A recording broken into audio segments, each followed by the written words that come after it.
ಎಲ್ರಿಗೂ ನಮಸ್ಕಾರ. Welcome to Sahana's kitchen. ಇವತ್ತಿನ ವಿಡಿಯೋದಲ್ಲಿ ತುಂಬಾನೇ ಇಂಟ್ರೆಸ್ಟಿಂಗ್ ಆಗಿರುವಂತ ರೆಸಿಪಿ ತೋರಿಸ್ತಾ ಇದ್ದೀನಿ. ಇದನ್ನ ಉತ್ತರ ಕರ್ನಾಟಕದ ಸ್ಪೆಷಲ್ ರೆಸಿಪಿ ಅಂತಾನೆ ಹೇಳ್ಬೋದು. ಇದನ್ನ ನಾವು ಎಲೆಗಡುಬು ಅಂತ ಹೇಳ್ತೀವಿ. ಇದಕ್ಕೆ ಬೆಸ್ಟ್ ಕಾಂಬಿನೇಷನ್ ಅಂದ್ರೆ ಬೆಲ್ಲದ ಬೇಳೆ. ಬೆಲ್ಲದ ಬೇಳೆ ಜೊತೆ ನೀವು ಎಲೆಗಡುಬನ್ನ ತಿಂದಾಗ ಅದರ ರುಚಿ ನಿಮಗೆ ಗೊತ್ತಾಗುತ್ತೆ. ಬೆಲ್ಲದ ಬೇಳೆನ ಯಾವ ರೀತಿ ಮಾಡೋದು ಅನ್ನೋ ವಿಡಿಯೋನ ನಾನು ಆಲ್ರೆಡಿ ಅಪ್ಲೋಡ್ ಮಾಡಿದ್ದೀನಿ. ನೀವು ನೋಡಿಲ್ಲ ಅಂದ್ರೆ ಒಂದ್ಸಲ ಚೆಕ್ ಮಾಡಿ. ಹಾಗೆ ಡಿಸ್ಕ್ರಿಪ್ಷನ್ ಬಾಕ್ಸ್ ಅಲ್ಲಿ ಲಿಂಕ್ ಅನ್ನ ಕೊಟ್ಟಿರ್ತೀನಿ. ಹಾಗೆ ವಿಡಿಯೋ ನಿಮ್ಗೆ ಇಷ್ಟ ಆದ್ರೆ ಪ್ಲೀಸ್ ಲೈಕ್ ಮಾಡಿ, ಶೇರ್ ಮಾಡಿ, ಫ್ರೆಂಡ್ಸ್ ಫ್ಯಾಮಿಲಿಗೆ ಸಬ್ಸ್ಕ್ರೈಬ್ ಮಾಡ್ಕೊಳ್ಳಿ. ಹಾಗೆ ನೋಡ್ತಾ ಇದ್ರೆ ಸಬ್ಸ್ಕ್ರೈಬ್ ಮಾಡ್ಕೊಂಡು ಪಕ್ಕದಲ್ಲಿರೋ ಬೆಲ್ ಬಟನ್ ಕೂಡ ಟಚ್ ಮಾಡಿ. ಇದರಿಂದ ನನ್ನ ಎಲ್ಲ ಹೊಸ ವಿಡಿಯೋಗಳ ನೋಟಿಫಿಕೇಶನ್ ನಿಮಗೆ ಇಮಿಡಿಯೇಟ್ ಆಗಿ ಬರುತ್ತೆ. ಬನ್ನಿ ವಿಡಿಯೋನ ಸ್ಟಾರ್ಟ್ ಮಾಡೋಣ.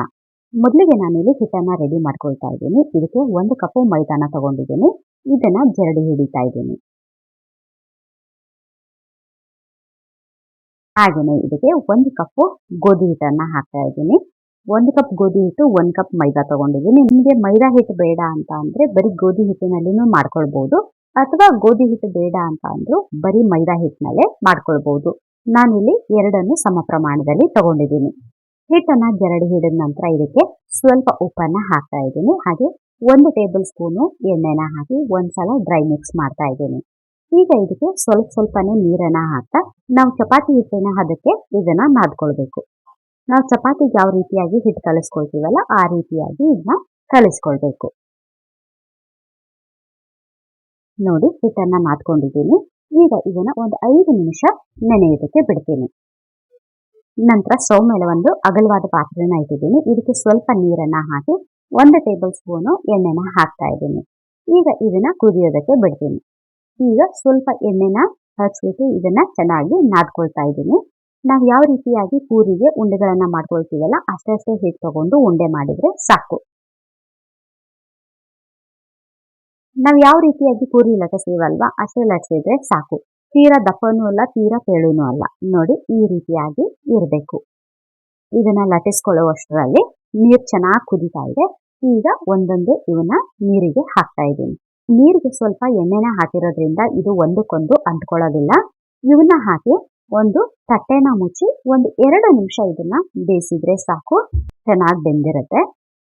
ನೋಡಿ, 1-2 ನಿಮಿಷದ ನಂತರ ತೋರಿಸ್ತಾ ಇದ್ದೀನಿ. ನಾವು ಪೂರಿನ ಫ್ಲಿಪ್ ಮಾಡಿ 2 ಸೈಡ್ ಯಾವ ರೀತಿಯಾಗಿ ಬೇಯಿಸ್ತೀವಲ್ಲ ಆ ರೀತಿ ಎಲ್ಲ ಮಾಡೋ ಅವಶ್ಯಕತೆ ಇಲ್ಲ. ನೀವು ಅಬ್ಸರ್ವ್ ಮಾಡಿದ್ರೆ ಗೊತ್ತಾಗುತ್ತೆ, ಅದು ತನ್ನಿಂದ ತಾನೇ ಹೊರಳ್ತಾ ಇದೆ.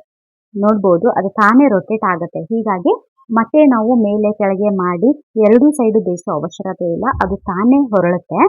ನೋಡ್ಬೋದು, ಲೈಟ್ ಆಗಿ ಕಲರ್ ಚೇಂಜ್ ಆಗಿರುತ್ತೆ. ಆ ಕಲರ್ ಇಲ್ಲೇ ನಿಮಗೆ ಬೆಂದಿದೆ ಅಂತ ಗೊತ್ತಾಗುತ್ತೆ. ಹಾಗೆ ಪೂರ್ತಿಯಾಗಿ ಎಲ್ಲನೂ ಮೇಲೆ ಬಂದಿರುತ್ತೆ. ಈಗ ಇವನ್ನೆಲ್ಲ ತೆಗಿತಾ ಇದ್ದೀನಿ. ನೋಡಿ, ಈಗ ಈ ರೀತಿಯಾಗಿ ಒಂದು ಹೋಲಿರುವಂತ ಪಾತ್ರೆಯನ್ನ ತಗೊಂಡಿದ್ದೀನಿ. ಇದಕ್ಕೆ ತೆಗಿತಾ ಇದ್ದೀನಿ. ಇವನ್ನ ಬಿಸಿ ನೀರಿನಿಂದ ತೆಗೆದ ತಕ್ಷಣನೇ ಇಮಿಡಿಯೇಟ್ ಆಗಿ ಇದ್ರ ಮೇಲೆ ಸ್ವಲ್ಪ ತಣ್ಣೀರನ್ನ ಈ ರೀತಿಯಾಗಿ ಹಾಕ್ಬೇಕು. ಅಂದ್ರೆ ಇದು ಸ್ವಲ್ಪ ತಣ್ಣಗಾಗ್ಲಿ ಅಂತ ಅಷ್ಟೇನೆ. ಅಂದ್ರೆ ಇದ್ರ ಕುಕಿಂಗ್ ಪ್ರೊಸೆಸ್ ಏನಿರುತ್ತೆ ಇಲ್ಲಿಗೆ ಸ್ಟಾಪ್ ಆಗ್ಬೇಕು ಅಂತ ತಣ್ಣೀರ್ ಹಾಕೋದು. ನೋಡಿ, ತಣ್ಣೀರ್ ಹಾಕಿದ ನಂತರ ಈಗ ಒಂದು ಕಾಟನ್ ಬಟ್ಟೆನ ಒದ್ದೆ ಮಾಡ್ಕೊಂಡಿದ್ದೀನಿ. ಈ ರೀತಿಯಾಗಿ ಒಂದೊಂದನ್ನೇ ಹರಡ್ತಾ ಬರಬೇಕು.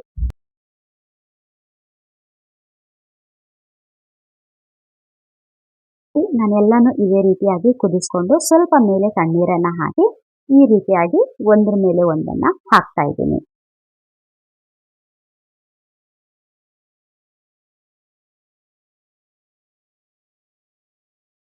ನೋಡ್ಬೋದು, 2 ಕಪ್ ಹಿಟ್ಟಲ್ಲಿ ಇಷ್ಟೊಂದು ಎಲೆಗಡುಬಾಗಿದೆ. ಈಗ ಇದನ್ನ ಪ್ಲೇಟಿಂಗ್ ಮಾಡಿ ತೋರಿಸ್ತಾ ಇದ್ದೀನಿ. ತುಂಬಾನೇ ಚೆನ್ನಾಗಿರುತ್ತೆ. ಡೆಫಿನೆಟ್ ಆಗಿ ನೀವು ಒಂದ್ಸಲ ಟ್ರೈ ಮಾಡಿ, ಟೇಸ್ಟ್ ಮಾಡಿ ನೋಡಿ, ಆಗ ಗೊತ್ತಾಗತ್ತೆ. ನಾವು ಮಾಮೂಲಿಯಾಗಿ ರೆಗ್ಯುಲರ್ ಆಗಿ ಮಾಡುವಂತ ಸ್ವೀಟ್ಗಳನ್ನ ಮಾಡಿ ತಿಂತಾನೆ ಇರ್ತೀವಿ. ಆದ್ರೆ ಕೆಲವೊಂದು ಸಲ ಈ ರೀತಿಯಾಗಿ ಡಿಫ್ರೆಂಟ್ ಆಗಿರುವಂತ ರೆಸಿಪಿಗಳನ್ನ ಟ್ರೈ ಮಾಡೋದ್ರಿಂದ ಅದು ರುಚಿನೂ ಗೊತ್ತಾಗತ್ತೆ, ಹಾಗೆ ಅದ್ರ ಮಹತ್ವನೂ ಗೊತ್ತಾಗತ್ತೆ. ಎಲೆಗಡುಬಿನ ಜೊತೆ ಬದನೆಕಾಯಿ ಪಲ್ಯ, ಬೆಲ್ಲದ ಬೇಳೆ, ಅನ್ನ ಮತ್ತು ಕಟ್ಟಿನ ಸಾಂಬಾರು ಮಾಡಿದ್ದೀನಿ. ಇದನ್ನು ಪ್ಲೇಟಿಂಗ್ ಮಾಡ್ತಾ ನಾನು ನಿಮಗೆ ತೋರಿಸ್ತಾ ಇದ್ದೀನಿ. ಈ ರೆಸಿಪಿ ನಿಮಗೆ ಇಷ್ಟ ಆದರೆ ಪ್ಲೀಸ್ ಲೈಕ್ ಮಾಡಿ, ಶೇರ್ ಮಾಡಿ, ಸಬ್ಸ್ಕ್ರೈಬ್ ಮಾಡ್ಕೊಂಡು ನೋಡಿ. Thank you so much for watching.